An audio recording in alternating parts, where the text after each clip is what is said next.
दौला वडगाव येथील पूल वाहून गेल्याने विद्यार्थ्यांसह ग्रामस्थांची गैरसोय। 15 सप्टेंबर रोजी झालेल्या अतिवृष्टीमुळे दौला वडगाव नदीवरील पूल पूर्णपणे वाहून गेला आहे। या घटनेमुळे गावकऱ्यांचे जनजीवन विस्कळीत झाले असून विशेषतः शाळकरी विद्यार्थी आणि वयोवृद्ध नागरिक यांना मोठ्या अडचणींचा सामना करावा लागत आहे। पूल वाहून गेल्याने विद्यार्थ्यांना शाळेत जाण्यासाठी मोठा वळण रस्ता वापरावा लागत आहे। या मार्गावर वाहतूक प्रचंड वाढल्याने वाहतूक अपघाताचा धोका उद्भवण्याची दाट शक्यता आहे। पालकांमध्ये आपल्या लेकरांच्या सुरक्षिततेबाबत प्रचंड चिंतेचे वातावरण निर्माण झाले आहे। गावातील वयोवृद्ध नागरिक आणि रुग्णांना उपचारासाठी सरकारी दवाखान्यात पोहोचणे अत्यंत कठीण झाले आहे। ग्रामस्थांनी शासनाचे लक्ष या गंभीर समस्येकडे वेधून घेतले आहे। त्यांनी मागणी केली की ज्या पद्धतीने शासनाने नैसर्गिक आपत्तीमुळे शेतकऱ्यांना तातडीची आर्थिक मदत दिली, त्याच धर्तीवर दौला वडगाव नदीवरील पूल दुरुस्ती किंवा पुनर्बांधणीसाठी तातडीने निधी मंजूर करावा। ग्रामपंचायत या संदर्भात सार्वजनिक बांधकाम विभागाकडे पाठपुरावा केला आहे, असे विद्यमान सरपंच श्री भरत जाधव यांनी सांगितलं आहे। जर प्रशासनाने तात्काळ उपाययोजना केल्या नाहीत तर तीव्र आंदोलनाचा इशाराही स्थानिक ग्रामस्थांनी दिला आहे। प्रशासनाने दौला वडगाव पूल पुनर्बांधणीसाठी तातडीने सर्वेक्षण करून निधी मंजूर करावा, अशी सर्व ग्रामस्थांची मागणी जोर धरत आहे। या बातमीचा आढावा घेतलाय आमचे बीडचे प्रतिनिधी जावेद सय्यद यांनी। आम्हाला पुलाची खूप गरज आहे। आम्हाला येताना माझा एक मैत्रीण आहे ना वाहून गेली ती, तर त्यांना मोठ्या माणसाने वाचवलं आणि आमचे आई बाबा आम्हाला रोज सोडवता येत नाही, म्हणून आम्हाला पुलाची खूप गरज आहे। बूट भिजतात म्हणून आम्हाला शाळेत जायला उशीर होतो। आमचे सर लोक आम्हाला खूप खवळतात उशीर झाल्यावर। नमस्कार, मी जिल्हा परिषद प्राथमिक शाळा दौला वडगावचा मुख्याध्यापक आहे आणि या सततच्या पावसामुळे हा आपल्या वडगाव आणि शाळा यांना जोडणारा जो पूल आहे तो वाहून गेल्यामुळं विद्यार्थ्यांचंही मोठ्या प्रमाणात नुकसान होत आहे। मुलं येताना जाताना त्यांची काळजी घेण्यासाठी आम्हाला सर्व स्टाफला तिथं थांबावं लागतं किंवा काही मुलं त्या पुलावरून येत असताना पाय घसरून पडण्याचंही प्रमाण वाढलेले आहे। मुलांचं दप्तर किंवा त्यांची चप्पल वाहून जाण्याचे प्रकार घडले आणि ती खूप मोठी रिस्क तिथं वाढलेली आहे। तर हा पूल लवकरात लवकर व्हावा, मुलांचं शैक्षणिक नुकसानही टाळावं, कारण मुलं येताना त्या पुलावरून येत असताना फार उशीर होतोय आणि गावाला पूर्ण वेढा मारून मुलांना पायी पायी शाळेत यावं लागतं, त्यामुळं मुलांना खूप शाळेमध्ये येण्यासाठी उशीर होतो।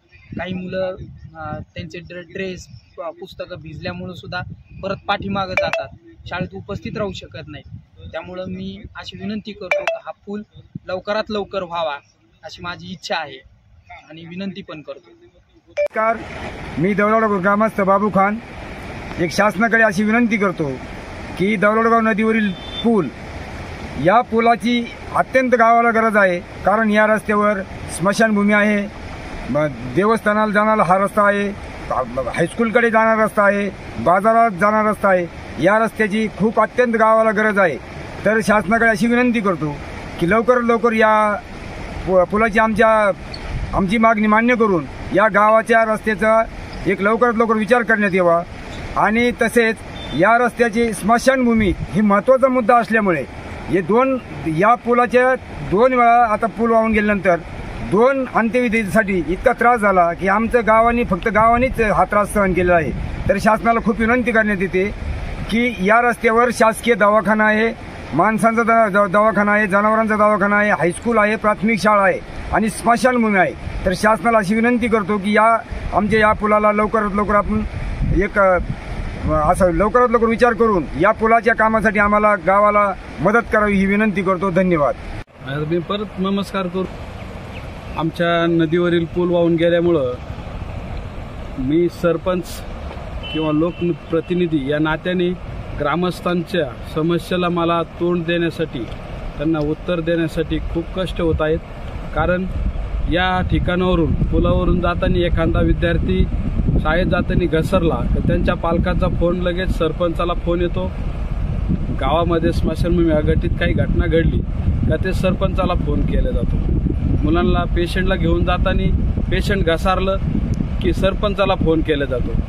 पण मी ग्रामस्थांना या माध्यमातून सांगतो की ग्रामपंचायतकडे एवढा निधी उपलब्ध नसतो आणि त्या कारणाने या पुलावरती बजेट माझ्या किंवा आपल्या ग्रामपंचायतच्या माध्यमातून होऊ शकत नाही. मी प्रतिनिधी या नात्याने मी शासनाकडे पाठपुरावा केलेला आहे, जिल्हा परिषदकडे केलेला आहे, तसेच कलेक्टर ऑफिसकडे केलेला आहे, BDO साहेब असतील त्यांच्याकडे केलेला आहे, तहसील मॅडम तहसीलदार ऑफिसला पण मी याचा पाठपुरावा केलेला आहे. तसेच आपले प्रतिनिधी आमदार साहेब यांच्याकडे तोंडी स्वरूपामध्ये आम्ही याची कल्पना दिलेली आहे. तरी या शासनाने या पुलाकडे जास्तीत जास्त लक्ष देऊन आणि माझ्या जे सरपंचाला जो त्रास होतो याच्यातून आम्हाला बाहेर काढावं. कारण रोज 2-4 तरी फोन या पुलासंदर्भात असतात आणि त्यामुळे मला खूप त्रास होतो. आणि पण प्रतिनिधी असल्यामुळे तो त्रास मला सहन करावा लागतो. आणि आपल्या माध्यमातून मी तेज वार्ता असेल किंवा महाराष्ट्र लाईव्ह या चॅनलच्या माध्यमातून मी शासनाकडे एक विनंती करतो की तुम्ही लवकरात लवकर हा निधी आम्हाला द्यावा आणि आमच्या समस्या दूर करावी ही विनंती.